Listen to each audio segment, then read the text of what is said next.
एस्ट्रोटेक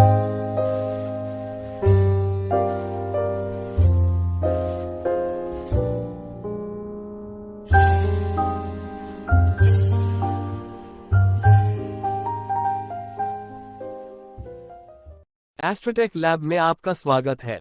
आज का विषय है महाकालेश्वर ज्योतिर्लिंग की महिमा। कर्ता करे न कर सके, शिव करे सो होए। तीन लोक नौ खंड में शिव से बड़ा न कोई।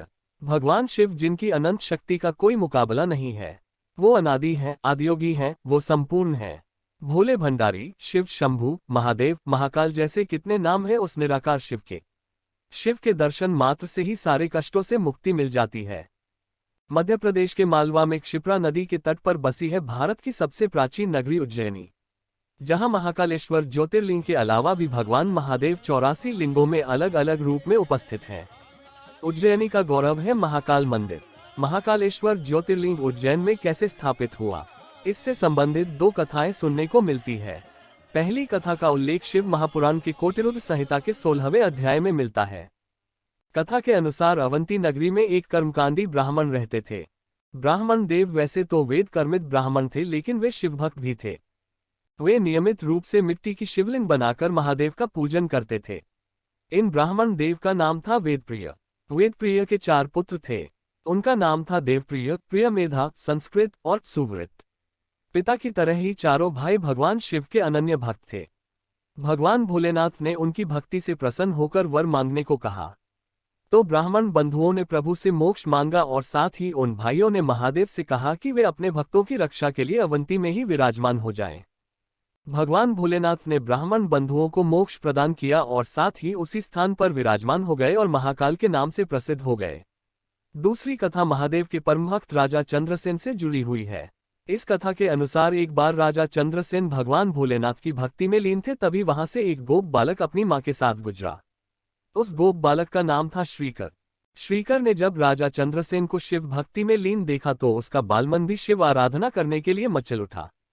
पूजन सामग्री न होने के बाद भी उसने राह से एक सामान्य सा दिखने वाला पत्थर उठाया और भगवान शिव का स्वरूप मानकर उनकी पूजा करने लगा।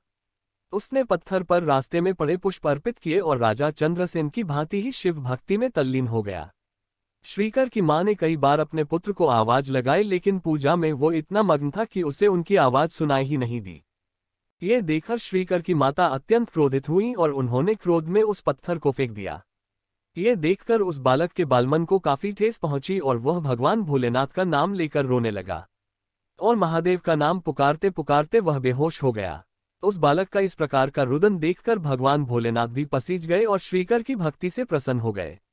उस नन्हे बालक को जब होश आया तब उसने अपने सामने एक विशालकाय स्वर्ण मंदिर खड़ा देखा, जिसके अंदर तेजोमय ज्योतिर्लिंग स्थापित था। ये देख बालक प्रसन्न हुआ और पुनः शिव भक्ति में तल्लीन हो गया। जैसे ही ये खबर राजा चंद्रसेन तक पहुंची, वह भी स्वयं को उस शिवभक्त बालक से मिलने के लिए रोक नहीं पाए। कहते हैं तभी से महाकालेश्वर ज्योतिर्लिंग अवंती नगरी में विराजमान है और सदैव यहाँ भक्तों का तांता लगा रहता है। महाकालेश्वर मंदिर के भीतर स्थित ज्योतिर्लिंग की आभा और उनकी सज्जा इस बात का द्योतक है कि उज्जैनी का राजा एक ही है और वो है कालों के काल महाकाल। महाकाल की आराधना ब्रह्म मुहूर्त में भस्म आरती से आरंभ होती है। कहते हैं यह महादेव को जगाने की प्रक्रिया है। मान्यता है कि महाकाल पर चढ़े हुए प्रसाद को जो भी ग्रहण करता है उसके सभी कष्ट दूर हो जाते हैं। मंदिरों की नगरी उज्जैनी सदियों से अपने भक्तों का स्वागत कर रही है और उन्हीं भक्तों का मार्ग प्रशस्त करने, उनके दुख हरने और उनको मोक्ष प्रदान करने के लिए इसी नगरी में विराजमान है कालों के काल महाकाल। तो आइए महाकाल की इस नगरी में और दर्शन करिए महाकालेश्वर ज्योतिर्लिंग के, जिनके दूर से ही दर्शन करने मात्र से सभी संकट समाप्त हो जाते हैं। अस्वीकरण: इस आलेख में प्रदान की गई जानकारी सामग्री गणना की प्रामाणिकता या विश्वसनीयता की गारंटी नहीं है। ये जानकारी आपको विभिन्न माध्यमों, ज्योतिषियों, पंचकों, प्रवचनों, धार्मिक मान्यताओं, शास्त्रों से जानकारी एकत्रित कर भेजी जाती है। हमारा उद्देश्य केवल सूचना पहुंचाना है। पाठक या उपयोगकर्ता इसे सूचना के रूप में ही लें। अगर आपको हमारा ये प्रयास पसंद आया तो नई जानकारी सुनने के लिए जुड़े रहिए एस्ट्रोटेक लैब के साथ।